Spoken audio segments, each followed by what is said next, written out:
ভগবানের লীলা সর্বক্ষণ ভগবানকে খাওয়ানোর জন্য কি কম আছে মা যশোদার ঘরে, কিন্তু ব্রজগোপীর ঘরে গিয়ে চুরি করে খায় কেন?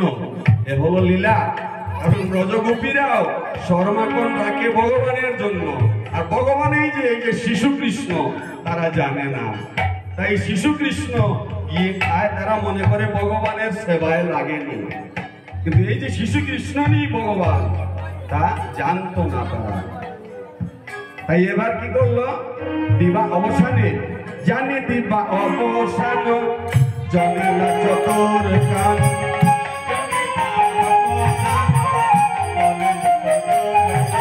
জানে দিবা অবসান চলে না চতুর কান,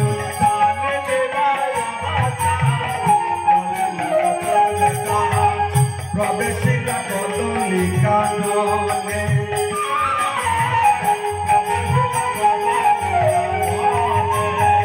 ওনারা প্রবেশিলা কদলি কাননে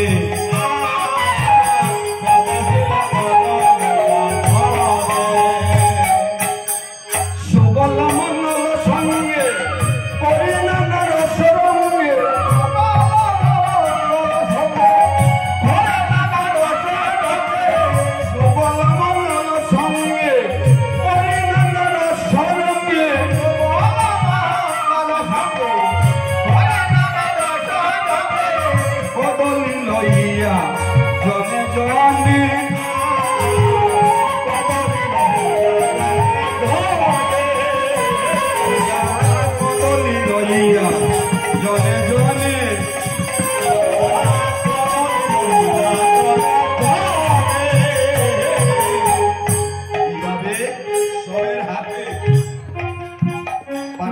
কদলি দিয়েছে, কদলি লইয়া জনে জনে মিলিয়া সবে সাথে কদলি দেও হাতে,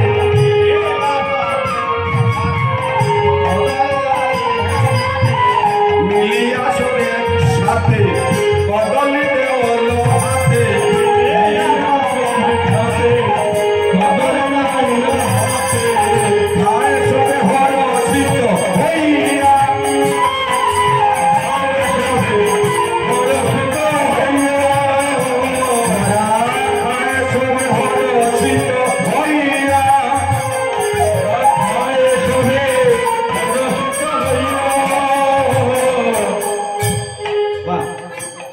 এবার সবাই কলা খুব পেট করে খাইল, আর মালিকের কলা বাগান খালি হয়ে যাচ্ছে,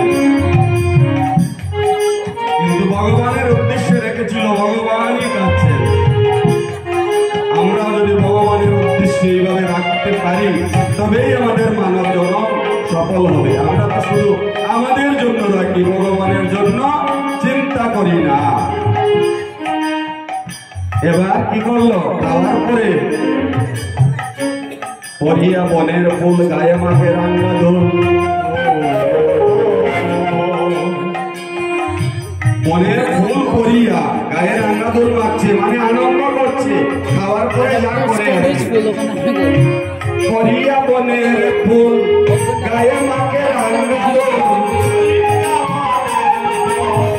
গায়ে মাকে রান্না ধুল দিল বিতুনিতে হাত দিয়া,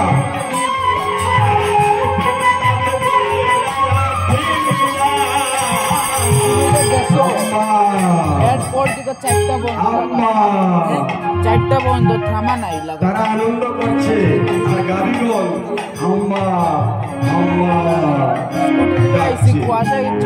এবার বুঝে গেল আর দেরি করা যাবে না, গাড়িগুলো বাড়িতে যেতে চায়, তাই আর তারা দেরি করছেন না। সিংহা বেনু মুরলের ধ্বনি করে আনন্দে নৃত্য করে করে তারা গোকুলের দিকে রওনা হলেন। আর কানাই বলাই মুরলির ধ্বনি, সিংহা বেনুর ধ্বনি ব্রজের থেকে শোনা যায়, মানে কানাই বাড়ির থেকে বেশি দূরে নন। সিংহা বেনু একদান করিয়া দেব লসান, সিংহা বেনু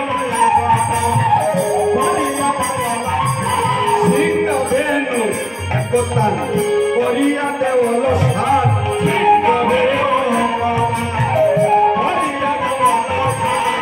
শুনিল ব্রজের যত লোক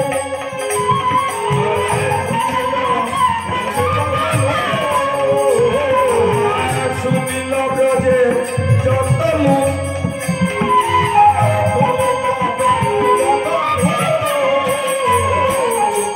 পিতা মাতা হরষিত কুলবধূ পুলকিত পিতা মাতা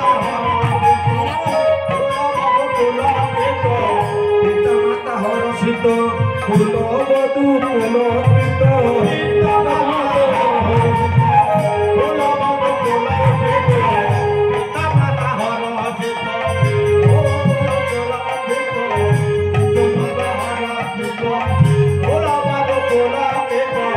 বুঝিল সবার মনের দুঃখ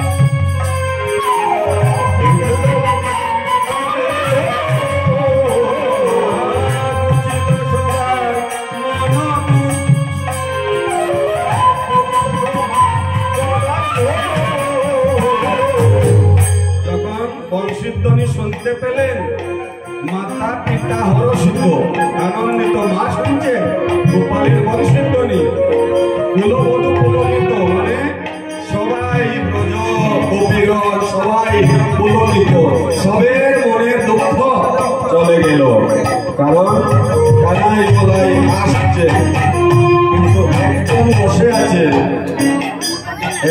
বসে আছেন গোষ্ঠগোচারণে যাবার বেলা তাকে দর্শনে দিয়ে গিয়েছিলেন আপনারা জানেন একজনকে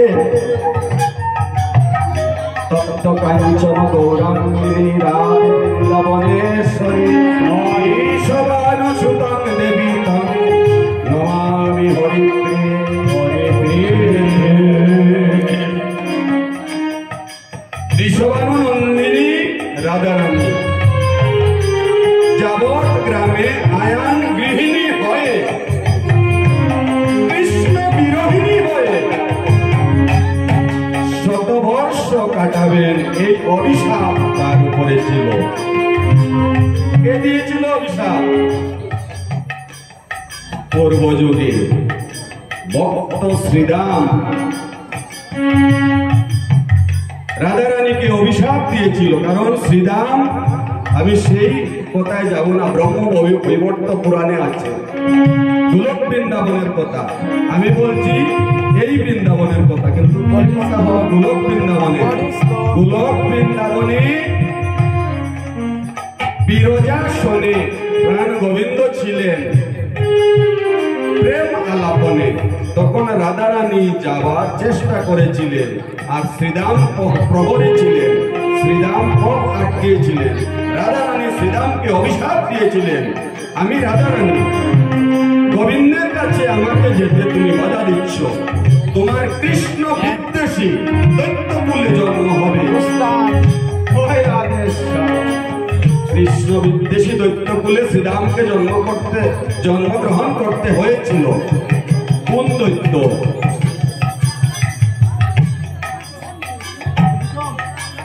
শ্রীরাম কৃষ্ণ বিদ্বেষী দৈত্য শঙ্কচূড় দত্ত হয়েছিল আর শ্রীরামও সঙ্গে সঙ্গে অভিশাপ দিয়েছে রাধারানীকে যদি আমি সত্যি কৃষ্ণ ভক্ত হয়ে থাকি আর তুমি আমাকে অভিশাপ দিয়েছ আমি যদি ভগবানের আদেশ পালন করে থাকি আমিও তোমাকে অভিশাপ দিচ্ছি যে কৃষ্ণের জন্য তুমি এক মুহূর্ত অপেক্ষা করতে পারছো না তাকে দর্শন করবে শতবর্ষ তুমি কৃষ্ণ বিরোহিনী হয়ে কাঁদবে এই যে আদান প্রদান হয়ে গেল অভিশাপ এ হলো দাপর যুগের বৃন্দাবন লীলার সূচনা তখন হয়েছিল তারা ঝগড়া করেছিল বলেই দাপর যুগের লীলার সূচনা হয়েছিল তাই রাধারানী কৃষ্ণ বিরোহিনী হয়ে আয়ান গৃহিণী হয়ে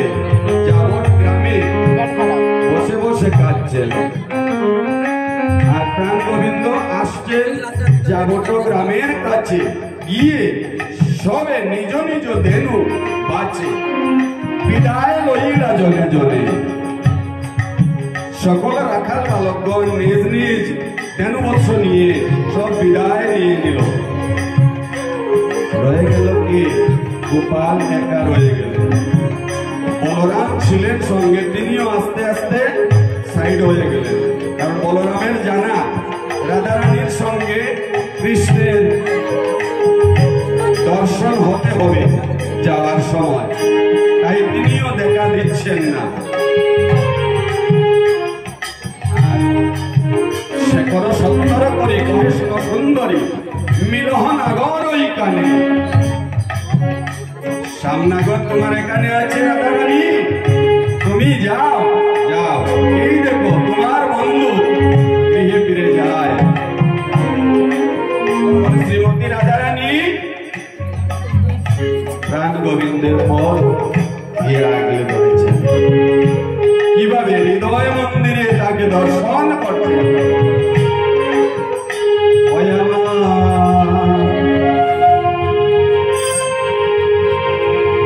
প্রাণ